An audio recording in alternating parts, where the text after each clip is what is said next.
Guard guard guard Shri হুজুর কিরকম guard দিচ্ছ? তোমাদের পাহারা দেবার এনে কি নেবো না? ছিলে কোথায় এতক্ষণ? কতক্ষণ ধরে ডাকছি? প্রথম ঠাওর করতে পারিনি। এমন ঠান্ডা রান্ধাছে কানের মধ্যে কেবল খাওয়া খায় যা যা করে ওঠে। তোমার পোস্টিং কোথায় ছিল?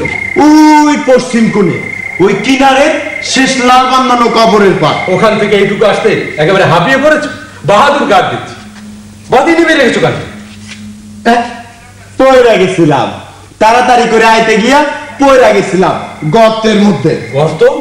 কবর, পুরান কবর হইব, একদম ঠোসা ছিল না, বুঝা পা দিতে ভস করে দিকে। ইডিয়েট! চোখ মেরে পথ চলো না, খেলার মাঠ পেয়েছ, এটা গোরস্থান, সাবধানে পা ফেলতে পারো না? যাও কাজে যাও। জি। শোনো, যাওয়ার পথে আর একটার মধ্যে পড়ো না, যাবে কাতার দেখে আল দিয়ে পথ চলবে না। কোনো কাজ নেই, এমনি ডেকেছিলাম। শোনো, এই বাতিটা জ্বালিয়ে দিও। জি হুজুর, যাও। তখনই বলে তুমি কি? আমি স্যার ইন্সপেক্টর হাফিজ। ও, আপনি এমন ভাবে চোখে মুখে কাপড় জড়িয়েছেন যে প্রথমে চমকে উঠেছিলাম। ভবিষ্যতে এরকম আর করবেন না। না, ভয় পাইনি। গত 4-5 বছরের মধ্যে ভয় কখনো মনের মধ্যে ঢুকতে পারেনি। তবু ডাক্তার বলেছে আমার নাকি হার্ট উইক, একটু সাবধানে থাকতে বলেছে। হ্যাঁ, কি বলছিলেন বলুন। এই বল, এইসব আজে বাজে লোক সঙ্গে না আনলে পারতেন। কাজ বানানোর চাইতে কাজ পণ্ড করাতে ব্যাটারা বেশি পড়ে। তা হোক, ওরা আমার বিশ্বাসী লোক। আপনার সারা অফিস ঝুঁড়লেও অমন একজন জোগাড় করা যেত না। এইটা স্যার খাঁটি কথা বলেছেন। সব একেবারে হারামের বাচ্চা। ওই বেতনটাকে পাওনা দাবি হিসেবে আদায় করতে চায়, নিমক বলে মানে। এই জন্য তো স্যার আজকাল কোনো অফিসে ফেইথ, ডিসিপ্লিন এইসব খুঁজে পাবেন না স্যার। তবু কিছু কাজ আছে স্যার, যা ওই বিবির সামনেও বেপর্দা করতে নেই। তাছাড়া শহরে কারফিউ লাগানো থাকতে এখানে ওই গার্ডের কোনো দরকার ছিল না। ওটাই বা লাশ আর জোর খুনেগুলোকে নিয়ে ওই আমি একলাই সব সাফসুফ করে রাখতে পারতাম। তার উপরে কিছু কাজ আছে যা অন্যের উপর চাপিয়ে দিয়ে নিশ্চিন্ত হওয়া যায় না, তা সে যতই পটু হোক না কেন। কিছু কিছু খুঁজছেন স্যার? হ্যাঁ, একটা বোতল এই ব্যাগটার পাশেই ছিল। ভূত জিনে আমি বিশ্বাস করলেও তারা কেউ এসে বোতল সমেত আমার হুইস্কি খেয়ে যাবে মনে হয় না। আপনি একটু আশপাশটা খুঁজে দেখুন তো, আমি ভুলে কোথাও ফেলে এসেছি কিনা। এত বড় সাংঘাতিক কথা? না না না, খুব ভালো করে খুঁজে দেখা দরকার। তা ওই বোতলটা কিরকম স্যার? না খেয়ে থাকলে বোঝানো যাবে না। না মানে আমি বোতলটার শেপ মানে গড়নের কথা বলছি। আপনি ওটার খোঁজ করুন, আমি আর একটা খুলছি। জি।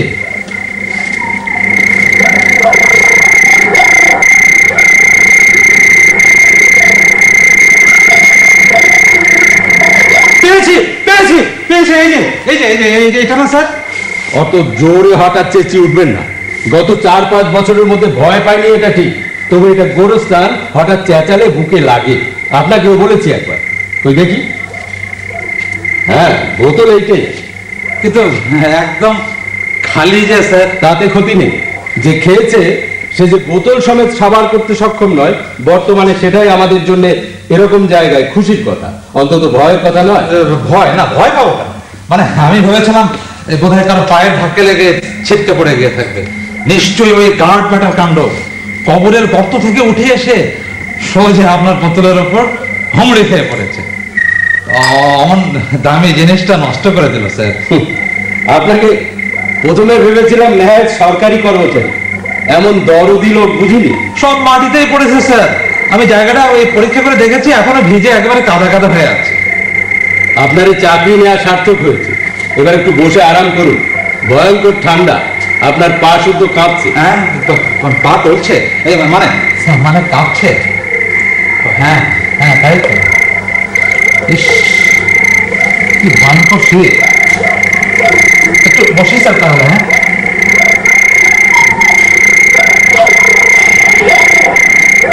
প্রতীক্ষার কাজ তো দূরে গেলো, আর কতক্ষণ দেরি হবে? প্রায় হয়ে এলো বলো। গোলমালে কাজে বাধা না পড়লে কখন সব শেষ করে ফেলতাম। গোলমাল?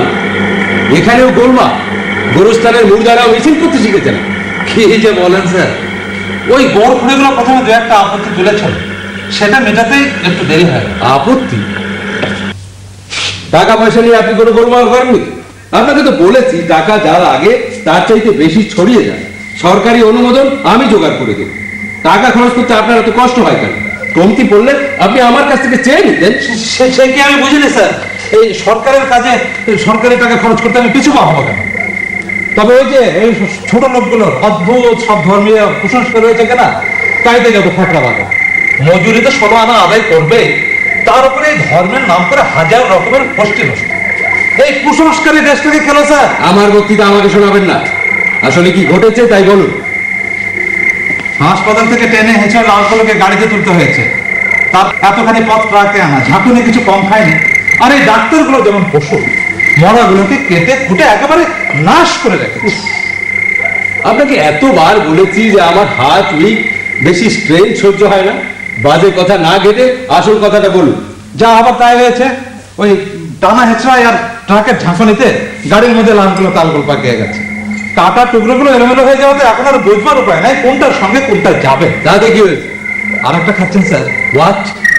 না মানে এই তাই দেখে আমি ওই ওই ওই ঘরখানাগুলোকে বললাম যে আলাদা আলাদা করে এতগুলো কবর বানিয়ে কি লাভ, তার থেকে বেশ বড় মতন একটা গর্ত করে এই সব লাশগুলোকে তার মধ্যে ঠেসে ঠুসে পুড়ে মাটি চাপা দিয়ে দিলেই হয়। রিসোর্সফুল অফিসার, আপনার নামটা মনে রাখবেন। কাল সকালে একবার পার্টি হাউসে আসবেন, রিকমেন্ডেশন লিখে দেবেন। মেহরবানি স্যার। এই পাকিস্তান হওয়ার পর থেকে আমরা মানে পেটি অফিসাররা আমরা কিছু পেলাম না স্যার।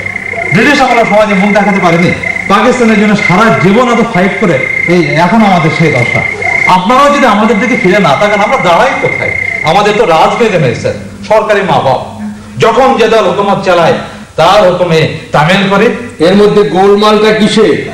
আপত্তি উঠলো কোথায়? হ্যাঁ হ্যাঁ ওই ওই ওই বুক হয় বলে ওই পঞ্চায়েত ব্যাটারা বলে কিনা কবি নেই, বলে কিনা মুসলমানের মুদ্রা দাফন নেই, কাফন নেই, জানাজা নেই, তার উপর একটা আলাদা কবর পর্যন্ত পাবে না। এ হতে পারে না, কবি নেই। বউ ধরে বসে রইলো, কত বোঝালো। আহাম্য কি করেছেন? সরকারি চাকরি করেন কিনা তাই পাবলিক সেন্টিমেন্ট বোঝেন। বোঝাতে গিয়ে সময় নষ্ট না করে ওদের ইচ্ছে মতো কাজ করতে দিলে কি আপনার ইজ্জত যুক্ত? কাজ আদায় করা নিয়ে আপনার কারবার। সমাজ সংস্কারের বক্তৃতা দেওয়ার জন্য সরকার আপনাকে বেতন দেয়, আর ঘন্টাখানেকের মধ্যে আকাশ ফর্সা হয়ে যাবে, আজান পড়বে, কারফিউ শেষ হবে, আর লাশগুলোকে নিয়ে এখনো আপনি মিটিং করছেন। আমি তো সঙ্গে সঙ্গে ওদের কথা রাজি হয়ে গেছিলাম। তাহলে এত দেরি হচ্ছে কেন? ওই ওই তখনই তো স্যার আর এক নতুন ফাঁকড়া এসে জুটলো, কোথেকে উঠে এসে ওই মুদ্রাবকে। আপনাকে এতবার বলেছি যে দমকা দমকা এক একটা উদ্ভট কথা আমার সামনে বলবেন না, ধরাক করে বুকে লাগে। যা বলবার তাও তো নাটক করে টিপে টিপে না বলে প্রথমে সবটা বলে ফেলতে পারেন না। এই মুর্দা বুকে টিকে আবার কবর ফুঁড়ে বেরিয়েছে না, কারফিউর মধ্যে এখানে ঢুকলো কি করে? গার্ডগুলো কি করছিল? এখানেই থাকে স্যার, গোরস্থানের বাইরে কখনো যায় না বলে তো এরকম নাম। মাঝে মাঝে কবরের সঙ্গে আলাপ করে, পাগল, বদ্ধ পাগল লোকটা। আমি তো ভালো আলেন, ভালো লেখাপড়া জানে, গ্রামের স্কুলে মাস্টারি করতে। এই 43-এর দুর্ভিক্ষে চোখের সামনে ছেলে মেয়ে মা বউ সবাইকে মরে যেতে দেখেছে, কিন্তু কাউকে কবরে যেতে দেখেনি। লাশগুলো পচেছে, শোকনে টুকরে দিয়েছে, রাতের বেলা শেয়ালে সেখানে নেই। সেই থেকে পাগল, গোরস্থান থেকে এক পা নড়তে চায়। বলে মরার সময় হলে কাছাকাছি থাকবো যাতে চট করে কবরে ঢুকে পড়তে পারে। বড় প্রজেক্ট স্যার। অনেক খবরই রাখেন দেখছি। চাকরি চাকরি স্যার, চাকরির জন্য চারদিকের হরেক রকম খোঁজ খবর আমাদের রাখতে হবে। বেশি খোঁজাখুঁজি করতে গিয়ে ওই নিজের বুদ্ধিটাই যেন কোথায় খুইয়ে রেখেছে। মেহরবানি করে তাড়াতাড়ি বলবেন কি এত গোলমাল হচ্ছে কেন? লাশগুলো মাটি চাপা দিতে এত দেরি হচ্ছে কেন? ঠান্ডা আপনার মগজ জমে গেল, কেবল এলোমেলো হচ্ছে।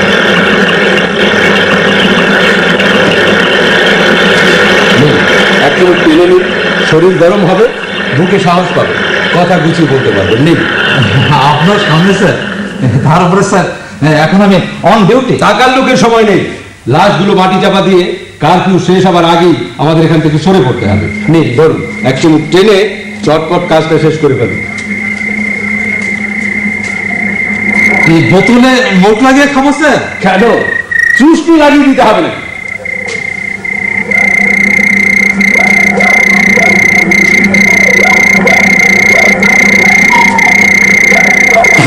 এই মালটা স্যার আরো ভালো, একেবারে কলজেকে থামা। এই মুর্দা ফকির লাশগুলো দেখেছে, হ্যাঁ হ্যাঁ হোয়াট? না বোধহয় দেখেনি, আর দেখলেও কিছু বুঝতে পারতো না। রক্ত মাংসের স্তূপ দেখে ওকে বুঝবে এরকম লাস্ট ওই ট্রেন চাপা মরা হতে পারে। গুলি চলেছে দুপুর বেলায়, খবরটা বেশ নয় ছড়িয়ে পড়েছে সঙ্গে সঙ্গে।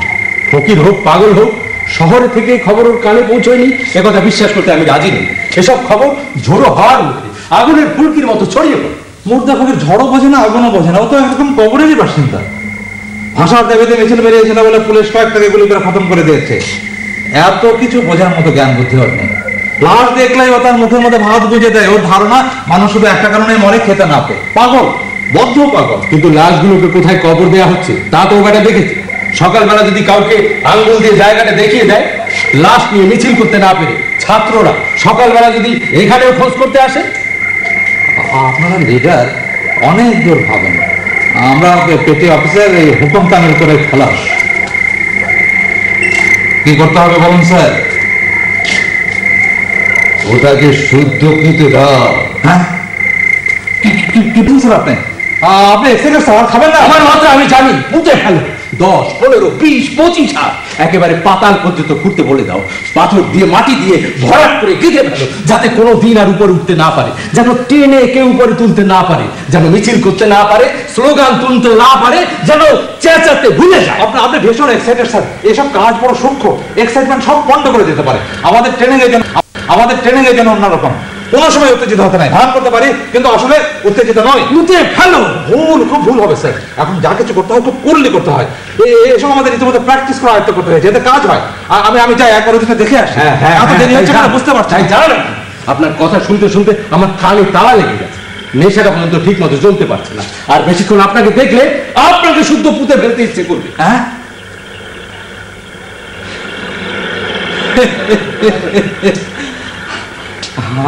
আপনার কথা শুনলে হাসি পায় ঠিক, কিন্তু একেবারে বিলে পর্যন্ত চমকে ওঠে। বুকটা কেমন ধরপড় করে উঠেছে। আর একটু দেবেন স্যার? এই খেলে মনে সাহস আসবে, গুছিয়ে কাজ করতে পারবো। ওই বোতলটা কেমন স্যার?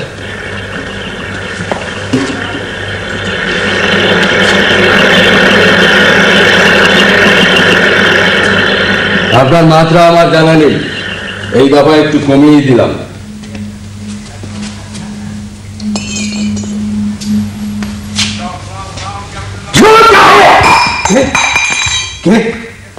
ওহো, আপনি অন্ধকারে ওরা চিনতে পারেনি হুজুর?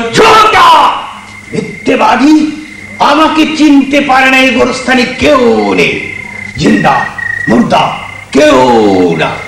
জিন্দা আর মুর্দার পার্থক্য বুঝো, দেখতে চিনতে পারবে? সে হুজুর আপনার দোয়ায়। ঝুঁটা, তুমি কোনো পার্থক্য বোঝো না, কিচ্ছু চেনো না। তুমি বাঁচার নয়, তোমার মতো জিন্দা আত্মীকে কেউ দোয়া করে না, পাগলও না। তুমি আমায় ধোকা দিয়েছো। আমি ভালো করে দেখেছি, ওরা মুর্দা নয়, মরেনি, মরবে না। ওরা কেউ কবরে যাবে না, কবর ভেঙে বেরিয়ে আসবে, উঠে আসবে। তা হুজুর, আপনি তো এই দিকেই ছিলেন, আবার এই দিকে গেলেন কখন? বাবা, তোমরা শহরের অলিগলি যেমন চেনো, এই গোরস্থান ঠিক তেমনি আমার চেনা। এখানে কবরের নিচে যে সুড়ঙ্গ আছে, আমি তৈরি করেছি, না হলে তোমাদের সাথে পারবো কেন? আপনি বড় মজার কথা বলছেন হুজুর। এই তো ঠিক বুঝতে পেরেছো বাবা। তুমি আমায় ফাঁকি দিতে চেয়েছিলে, ভেবেছিলে পাসপোর্ট না করে তুমি ওদের উপরে চালান করে দেবে। পরীক্ষা না করে কি আর আমি যেতে দিই? সালাম হুজুর, আপনি বুঝি এখানকার পাসপোর্ট অফিসার? সাব্বাস বেটা, তোর নজর খুলেছে। তা হুজুর, এবার অনুমতি দিন, ওদেরকে পার করে দিই। না, আমার প্রথমেই সন্দেহ হয়েছিল একটা কিছু গোলমাল নিশ্চয়ই আছে, তাই না চুপে চুপে সুড়ঙ্গ দিয়ে ঢুকে একেবারে তোদের ঢাকা মোটর গাড়িতে গিয়ে উঠলাম। ইন্সপেক্টর, প্রথমে দেখি মনে হলো সব ঠিক আছে, উল্টে পাল্টে দেখি কোনোটার বুকের কাছে এক খাপলা গোস্ত নেই, কোনোটার ফাটা খুলে দিয়ে কি সব ছিল গড়িয়ে পড়ছে। ভাবলাম ঠিকই আছে, তারপর হঠাৎ খেয়াল করে দেখি না তো, ঠিক তো নেই। সে কি হুজুর? ঠিক, সব তো ঠিকই আছে। চুপ নাও, ঠিক নেই, গন্ধ ঠিক নেই। গন্ধ? বাসি মারার গন্ধ আমি চিনি না। এই লাশের গন্ধ অন্যরকম, ওষুধের, গ্যাসের, বারুদের গন্ধ। এই মুরগা কবরে যাবে না। 20, 25, 30 হাত যত নিচে মাটি চাপা দাও না কেন, এই মুরগা কবরে যাবে না। কবর ভেঙে বেরিয়ে আসবে, উঠে আসবে। ও তাহলে বলুন এই কবর দেওয়া হয়ে গেছে, থাক বন্ধ থাকো, মাটির নিচে থেকে আপনার নাকে এসে লাগবে না। ওরা জোর করে কবর দিয়ে দিল।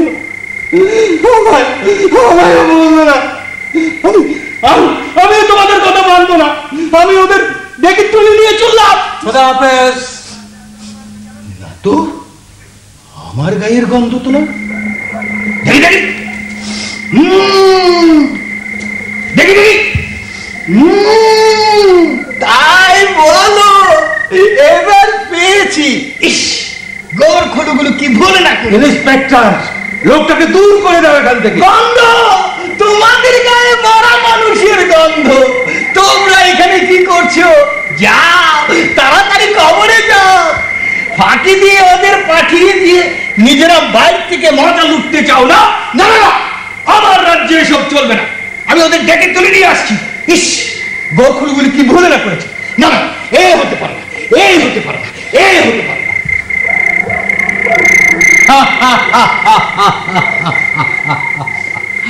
সব খতম স্যার, আমরা এখন ফ্রি।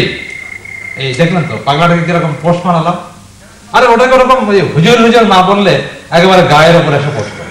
আরে শরীরটা অনেকক্ষণ ধরে এমন দশা হয়ে আছে যে এখানে কিছু এসে পড়লে আর পার পাওয়া যেত না। ভালো হতো তুলে নিয়ে গিয়ে আপনাকে শুদ্ধ পুঁতে ফেলবার ব্যবস্থা করতাম। ওই একটা নোংরা কথা বারবার বলবেন না তো স্যার। আচ্ছা স্যার, কিছু মনে করবেন না, আমি আপনাকে একটা সওয়াল কোচ করি। মনে করুন ওই মুর্দা ফকির লাশগুলোর একটা মিছিল নেই, যদি সত্যি সত্যি আমাদের পেছনে এসে দাঁড়ায়, আপনি কি করবেন তখন? সবাইকে আপনাকে শুদ্ধ পুঁতে ফেলবার ব্যবস্থা করুন। আমি কিন্তু আপনার সঙ্গে রসিকতা করি। শুনেছি ওই মুর্দা ফকির নাকি অনেক কিছুই জানে। যদি আসেও আমিও ভয় পাই না, একটুও না। প্রথমে হাসবো, দেখবো, এগিয়ে যাব, হাত মেলাবো, ভয় কিছুতেই পাবো না। গলা টিপে ধরে রাখবো, যাতে যাতে বুকের ভেতরে ভয় কিছুতেই ঢুকতে না পারে। আর কি কেমন জানি করছে।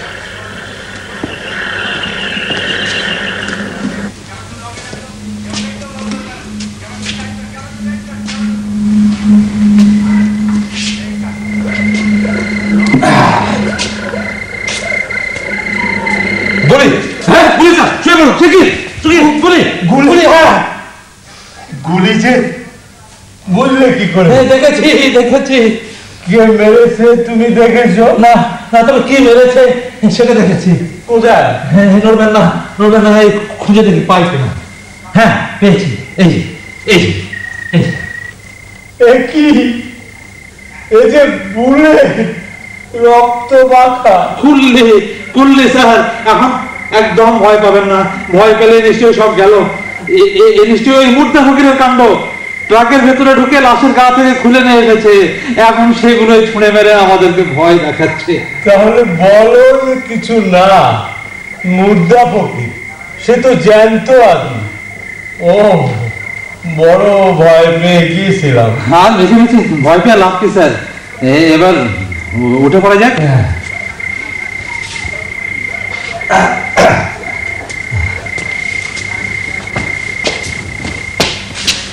ইন্সপেক্টর, আমার যেন কেমন মনে হচ্ছে যে মেরেছে সে এখনো আমাদের পেছনে দাঁড়িয়ে রয়েছে।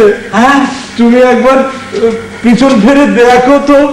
আমিও তাকাচ্ছি। উঠে এসেছে সেই লাশটা। লাশ? কোন লাশটা? সে যে ছাত্র বুলেট খাওয়া। খুলে নেই। কি চায়? চুপচাপ দাঁড়িয়ে আছে। এই জিজ্ঞাসা করে দেখবো কিন্তু কি জিজ্ঞেস করবে? এই কেন উঠে এসেছে, ঠান্ডা লাগছে নাকি, এইসব। কিন্তু ও কি আমাদের কথা বুঝতে পারবে? ট্রাই করতে হবে স্যার, সব লাইনে আমাদের ট্রাই করতে হবে। এটা স্যার একটু অন্যরকম সিচুয়েশন, ঘটনা হিসাবে অবাস্তব হতে বাধ্য, কিন্তু স্যার অন্যরকম হলেও আমাদের ঘাবড়ালে চলবে। ঠিক আছে, ফেস করতে হবে। ঠিক আছে, ঠিক আছে, ঠিক আছে, আপনি এগিয়ে যান, আমি আপনার পেছনে রয়েছি। পিস্তলের টিপ আমার পাক্কা। খবরদার অমন কাজ করবেন না স্যার, আপনি বুঝতে পারছেন না স্যার, মানে এটা মানে ঠিক মানুষ নয়, অন্য জিনিস। পেছন রেখে দেন, পেছন রেখে দেন, আমি একটু আলাপ করতে পারলে পোষ মানে যাবে।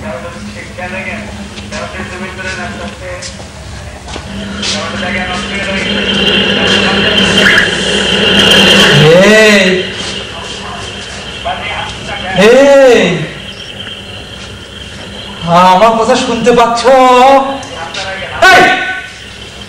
কোনো সাড়া দিচ্ছে না স্যার।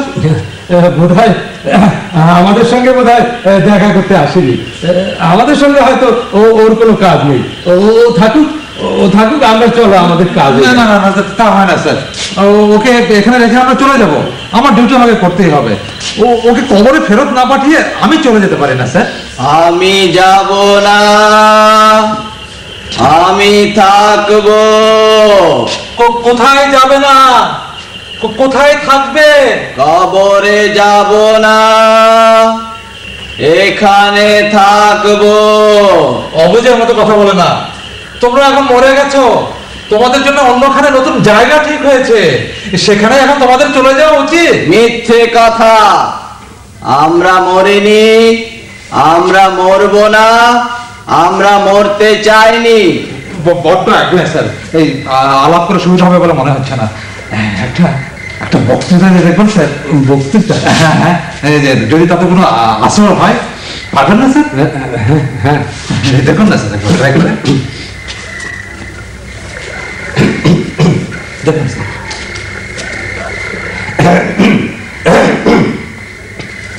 দেখো ছেলে, আমার বয়স হয়েছে, তোমাদের মুরব্বীরা আমাকে মানে।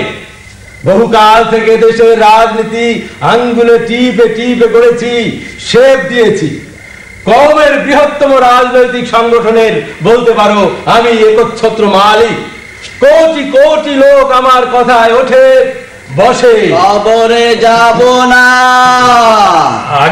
আগে আমার কথা শোনো, তুমি বুদ্ধিমান ছেলে, শিক্ষিত ছেলে, চেষ্টা করলেই তুমি আমার কথা বুঝতে পারবে। বিশ্ববিদ্যালয়ের সবচাইতে উঁচু ক্লাসে উঠেছো, অনেক কিতাব পড়েছো, তোমার মাথা ছিল, এখন নেই, খুলি নেই, উড়ে গেছে। ভেতরে যা ছিল রাস্তায় ছিটকে পড়ে নষ্ট হয়ে গেছে। বেঁচে থাকতে তুমি দেশের আইন মানতে চাওনি, এখন মরে গিয়ে তুমি পরকালের কানুনকে অবজ্ঞা করছো।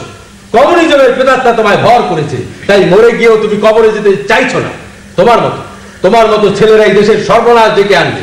সকল সর্বনাশ না দেখে তুমি বুঝি কবরে গিয়েও শান্তিতে থাকতে পারছো না? তোমাকে দেশের নামে, কওমের নামে, দিনের নামে, যারা এখনো মরেনি তাদের নামে মিনতি করছি, তুমি যাও যাও যাও। আমি বাঁচবো। কি লাভ তোমার বেঁচে? অশান্তি ডেকে আনা ছাড়া তোমার বেঁচে আর কি লাভ? তুমি বেঁচে থাকলে বারবার দেশে অশান্তির আগুন জ্বলে উঠবে, সব কিছুকে পুড়িয়ে ছাড়খাড় করে না দেয়া পর্যন্ত সে আগুন নিভবে না। তার চাইতে তুমি লক্ষ্মী ছেলের মতো কবরে চলে যাও, দেখবে দুদিনে সব শান্ত হয়ে আসবে, দেশে সুখ ফিরে আসবে। আমি ওয়াদা করছি, আমি তোমাদের দাবি অক্ষরে অক্ষরে পালন করব। তোমার নামে আমি মনুমেন্ট গড়ে দেবো, তোমাদের দাবি আমি অ্যাসেম্বলিতে পাস করিয়ে নেব, দেশ জোড়া তার জন্য প্রচারের ব্যবস্থা করব। যা বলবে আমি তাই করব। তবু দোহাই তোমার, আমার স্তব্ধ পাথরের মূর্তির মতো, আকাশ ছোঁয়া পাহাড়ের মতো নিশ্চল দাঁড়িয়ে থেকো না, সরে যাও, চলে যাও, অদৃশ্য হয়ে যাও। কে তুমি আবার কি? নাম বললে চিনতে পারবেন না।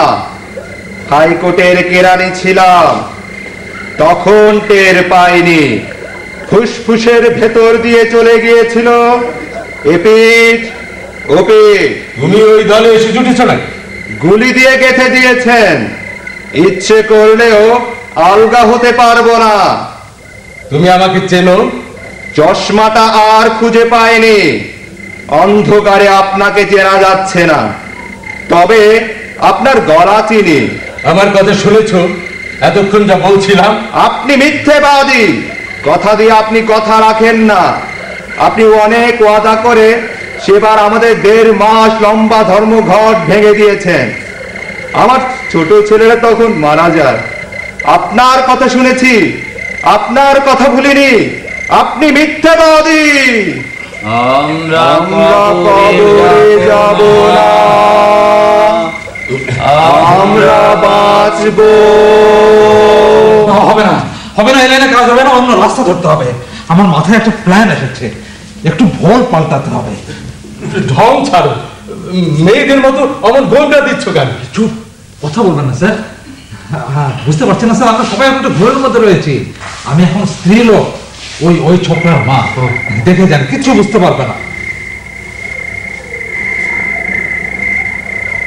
খোকা, খোকা, খোকা, কে কে ডাকে? খোকা কোথায় গেলি তুই?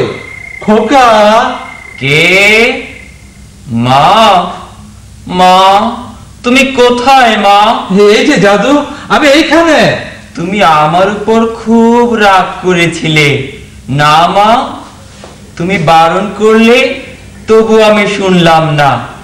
রাস্তা থেকে ওরা ডাকলো, আমি ছুটে বেরিয়ে গেলাম। তোমার কাছে বলতে গেলে পাছে তুমি বাধা দাও, সেই জন্য তোমাকে কিছু না বলেই চুপে চুপে চলে গেছি। আজ ওরকম গোলমাল হবে তুমি আগে থেকে কি করে জানলে মা? মা হলে সব জানতে হয়, মা হলে বুঝছিস মার কষ্ট কি, মার বুক খালি হলে কেমন লাগে। তোরা দোষী ছেলে, বুঝবে না। তোমার সব কষ্ট বুঝি মা। নাক মুখ বেয়ে আমার কেবল রক্ত গড়িয়ে পড়ছিল, সমস্ত দুনিয়াটা ঝাপসা হয়ে এলো। আমার তখন খালি কি মনে হচ্ছিল জানো মা? মনে হচ্ছিল তুমি বুঝি আমাকে জড়িয়ে ধরে কাঁদছো।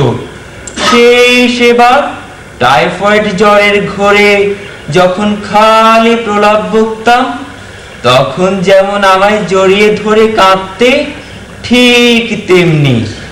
আর আমার নাক মুখ গড়িয়ে তোমার চোখের গরম নোনা পানি কেবল ঝরছে ঝরছে ঝরছে। তবু তো তোরা কোনো কথা শুনিস না, তোরা শুধু মার কষ্ট বাড়াতে জন্মেছিস। এ তোদের কি নতুন নেশা? এত মরণ পাগল কেন তোরা? মিছে কথা মা, আমরা কেউ মরতে চাইনি। তোমার কাছে থাকতে কি আমার ইচ্ছে করে না? হারিকেনের লণ্ঠন জেলে অনেক রাত পর্যন্ত পড়ব, তেল কমে এলে সলতে উস্কে দিয়ে পড়ব, আর তুমি বারবার এসে বকবে, কেবল বকবে। তারপর লণ্ঠন জোর করে কেড়ে নিয়ে যাবে, টেনে বিছানায় শুইয়ে দেবে। অন্ধকারে মশারির ফাঁক দিয়ে ছায়ামূর্তির মতো ঘুমে জড়ানো তোমার ছোট্ট এলোমেলো শরীরটা দেখবো, তোমায় আমি আদর করব মা। তুমি কোথায় মা? ঘুমের ঘরে কি সব বকছিস? স্বপ্ন দেখছিলে বুঝি? লক্ষ্মী বাছা আমার, বিছানা করে রেখেছি।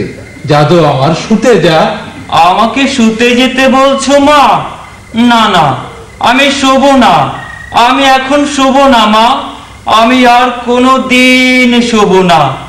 একবার ঘুমিয়ে পড়লে ওরা আমাকে আর জাগতে দেবে না।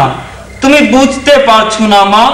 না না, আমি শোবো না, আমি যাব না, আমি থাকবো, আমি উঠে আসবো। ইন্সপেক্টর, তোমার এই ভুতুরে নাটক আর কতক্ষণ চলবে? ছি বাবা, মার সাথে জিদ করে না, মার কথা শোনো। আমি যাব না, আমি বাঁচবো মা। বৃষ্টিতে ভেজা নরম ঘাসের উপর দিয়ে খালি পায়ে আমি হাঁটবো মা। ঠান্ডার উপর মতো পানি চিরে হাত পা ছুঁড়ে সাঁতার কাটবো মা। সকাল পর্যন্ত তোমাদের নিয়ে এখানে ঠায় দাঁড়িয়ে থাকতে হবে নাকি? না, আমি তা পারবো না। এত সব আবদার আমার কাছে চলবে না। Get out, get out Devil's. Inspector, আমি এসব মানি না।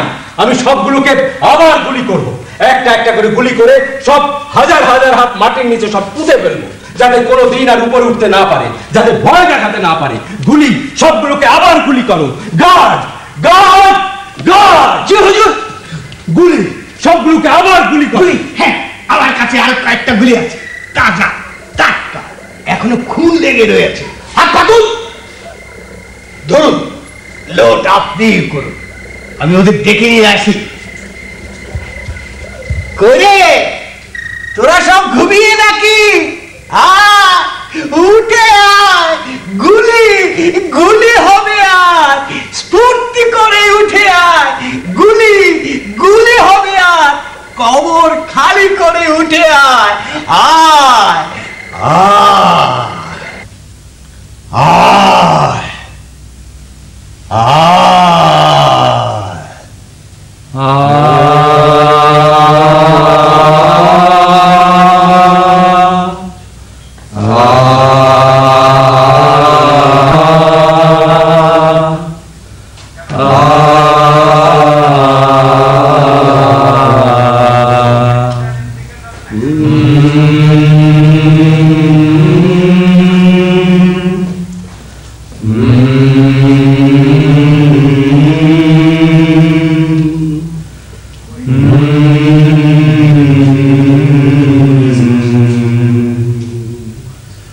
Ah